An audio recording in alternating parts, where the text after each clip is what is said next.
Nonlinear Circuits is my favorite modular synth manufacturer, and a big part of the reason is that it sits right at the intersection of crazy sounds, DIY electronics, and math.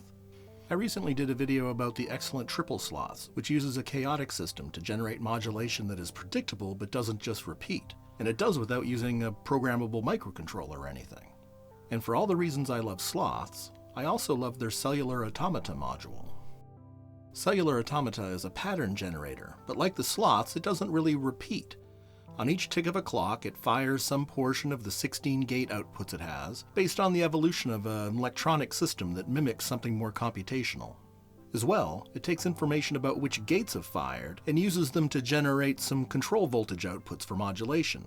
I use it a ton, and it can easily be the center of a whole patch. It's actually a very simple module to use. Give it a clock and it'll happily output gates and CV to do with what you will. I'm going to show some examples of it being used, including building up a full patch from it.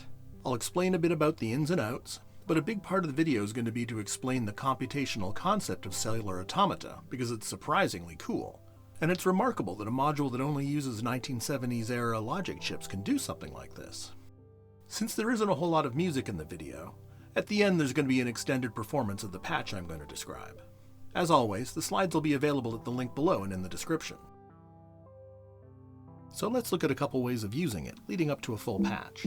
Start with drums. The cellular automata is chugging away, and we can just start plugging the gates into things.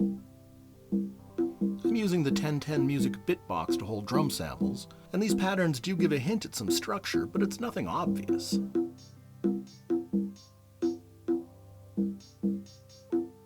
This is a good place for a clock divider. A stable beat will make the more random drums make more sense.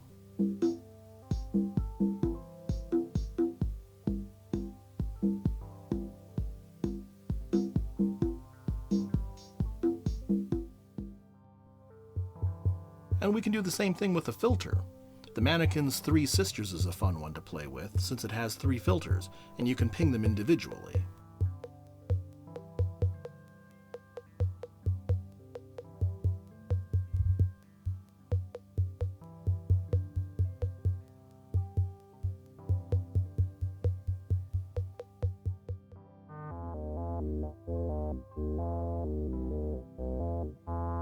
And here's a synth voice patch.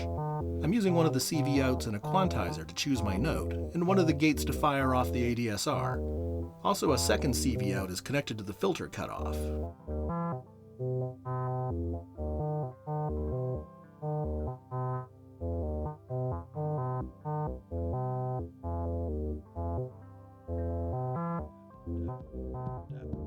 And now let's put all the 3 parts together.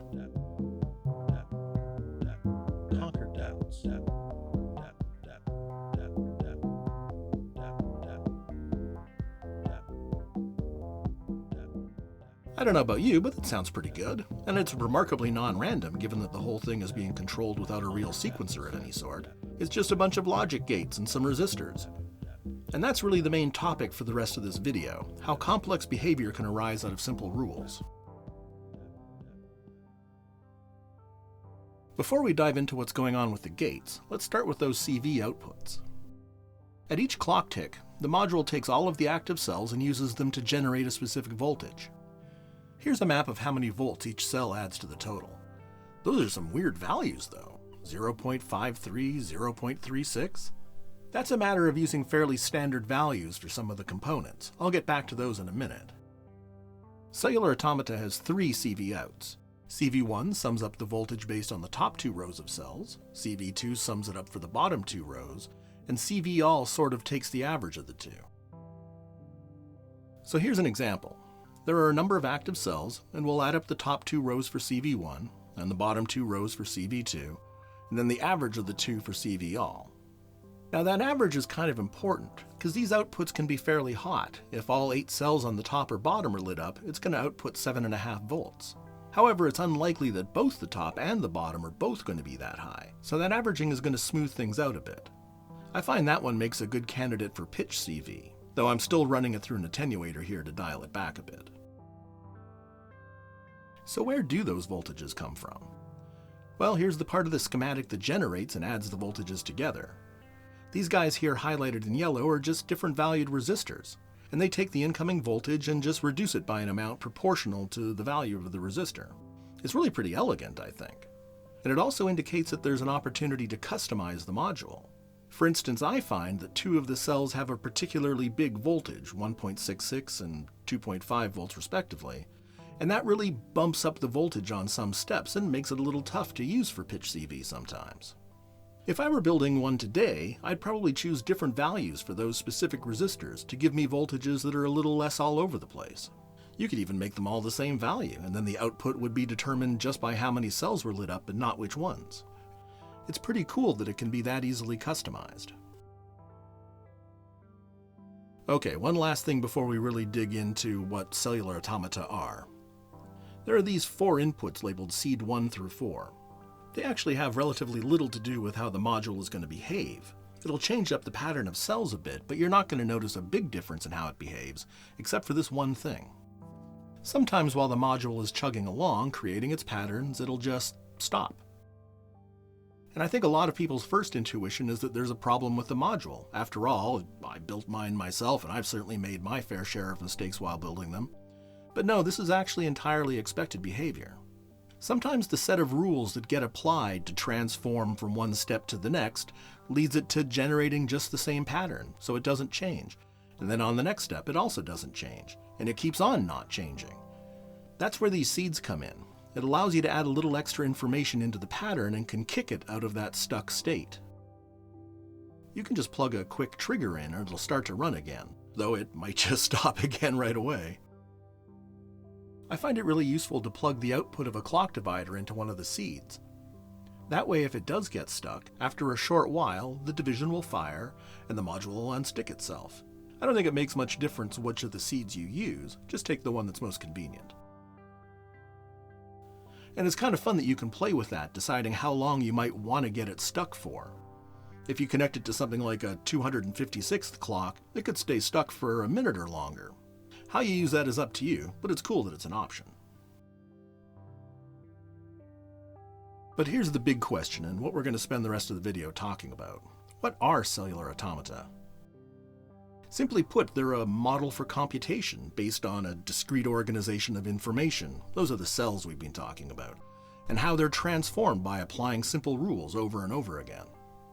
This isn't a new idea. Cellular automata date back to the late 40s and early 50s. Now, I have to be honest here, this is a hugely interesting topic, and I'm trying not to overload everyone with details that don't really matter to our application here in modular synthesis. But that means I'm going to end up cutting out a lot of material, and I'm going to gloss over some things to keep us on track. But I hope that by the end of the video, you'll have a better understanding of what these things are, how they work, and why they're so cool. The module has a two-dimensional grid of cells, but it's going to be easier to describe things if we just consider a single one-dimensional line of cells. Some of the cells are on, some are off. Now we're going to go through the line, one cell at a time, and transform this line of cells into the next generation. We need a bit more information than just that one individual cell, so we're going to consider the neighborhood around it. In this case, the neighborhood is just the cell to the right and the cell to the left. And then we'll walk along the cells, looking at each neighborhood and matching a pattern against it. And that pattern is going to say whether or not the new cell should be active or inactive. Here's an example of one of these sets of patterns. Since the neighborhood is 3 cells, and they can only be on or off, then there are 2 to the third equals 8 possible neighborhoods that we have to consider. And each of them just points to a single on or off, and that's what's going to get written into the next generation. For reasons I don't have time to get into here, we call this set of patterns and outputs Rule 90. At the top of the screen is the list of patterns and outputs for the 8 possible neighborhoods. Below that is the current generation with a few active cells. The next generation is sitting empty at the bottom. And in the middle is the pattern that we looked up for that neighborhood. In this case, an inactive cell with 2 inactive neighbors results in an empty cell. At each step, we take the neighborhood, look up the right pattern, and then we write the cell in the next generation based on whether or not that pattern had an inactive or active cell coming out of it.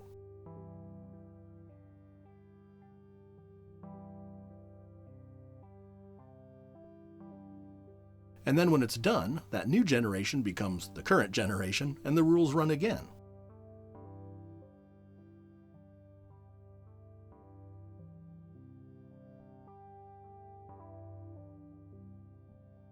Now this is where the module can get stuck.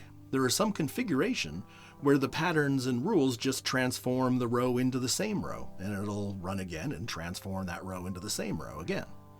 Notice that when we get to the end of the row, the neighborhood is extended out beyond the end by 1. Since we want to run the rules right to the end, we need to decide how we're going to handle that, and typically we just pretend that there's an inactive cell there. And this is what the seed inputs on the module are doing. They give you control over how this will be handled at the start and end of the top and bottom rows.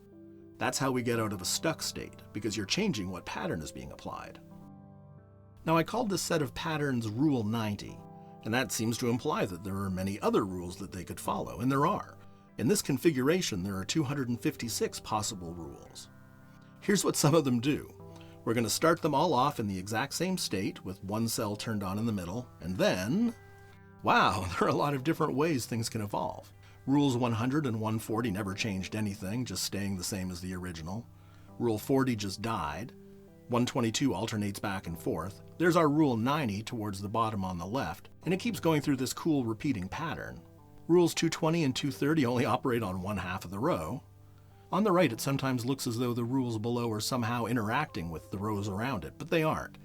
Each of these is their own cellular automata with no information being passed between them. All of this different behavior is the result of just changing whether or not a pattern outputs an active or an inactive cell. Now let's look at a different view of Rule 90. Each of the rows we're going to see are just successive generations. Up till now, we've just been writing the generation into the same spot, but we want to see how it evolves over time. So it's not a two-dimensional thing, it's just showing how it changes over time. Wait, what? Where did this shape come from? Let's zoom out a bit and take a few more steps.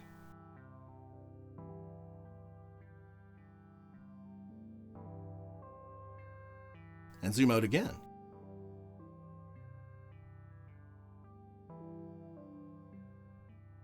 Well, that's just bonkers. This is called a Sierpinski triangle. It was first described in 1915, but this sort of thing has been around as a motif in art for centuries before that.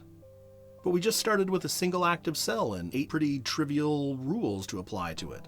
In fact, all of the info we need to construct those 8 patterns and the outputs is embedded in the number 90 itself. That's how simple they are. Just 8 rules that describe how to turn a neighborhood of 3 cells into the next generation. How could that possibly generate a fractal like this? This is why cellular automata are so interesting to play with, complex behavior arising out of simple rules. But it actually gets weirder. If we look at those rules again, and then ignore the middle of the neighborhood, only concentrate on the ones to the left and right, well, that cuts the number of rules in half. 2 options on the left and 2 options on the right, that's just 4 possible states. Now, if we replace the active cells with the number 1 and the inactive cells with the number 0, well, this is essentially the truth table of a logic gate called exclusive or XOR. A normal OR gate will return 1 if any input is 1, but XOR is only going to return 1 if only one of the inputs is 1, not both. 2 zeros returns a 0, 2 ones returns a 0, 1 1 returns a 1. So the mystery of 90 deepens. Why would a mechanical transformation like this lead to logic gates? And why would the XOR gate lead to a Sierpinski triangle? And finally, what does any of this have to do with the module? I've been using a one-dimensional cellular automata for this explanation, but they can definitely be two-dimensionals, like the 4x4 grid on the module. And now that we know that Rule 90 is the equivalent of XORing the cells to the left and right, we can extend that into 2 dimensions by saying we're going to XOR the cells to the left and right, above and below. And that's exactly what nonlinear circuits did here. Take a look at the schematic. That's 56 OR gates all wired together and acting jointly as Rules 90 and 150. But it's not doing that through pattern matching or processing things a step at a time. All it does is it takes the current state, feeds it back through this sea of XORs, and then those 4 other ICs on the schematic, those are latches, and they basically hold the pattern in a sort of simple memory until the next time the clock ticks. And that's how the module works. Wow, okay, so that was a lot. I hope you stuck it out with me through the final explanation. I think there's a lot of fascinating stuff there. If you did make it this far, maybe consider subscribing. Thanks.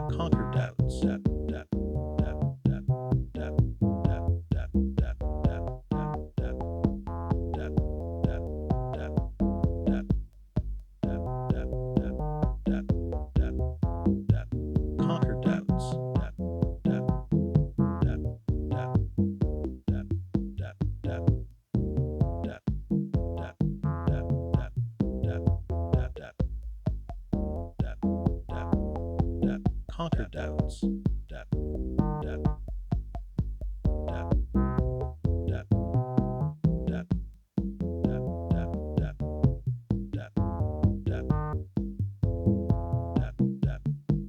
Conquer doubts.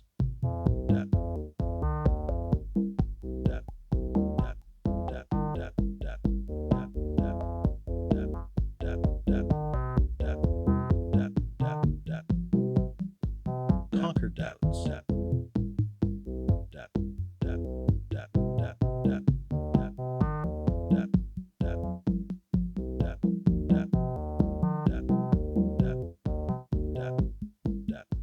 Conquer doubts.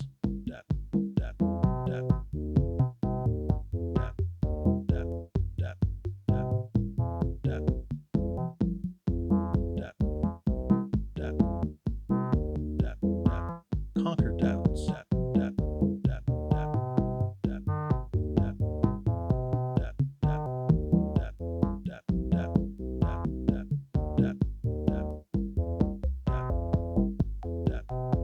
Conquer doubts.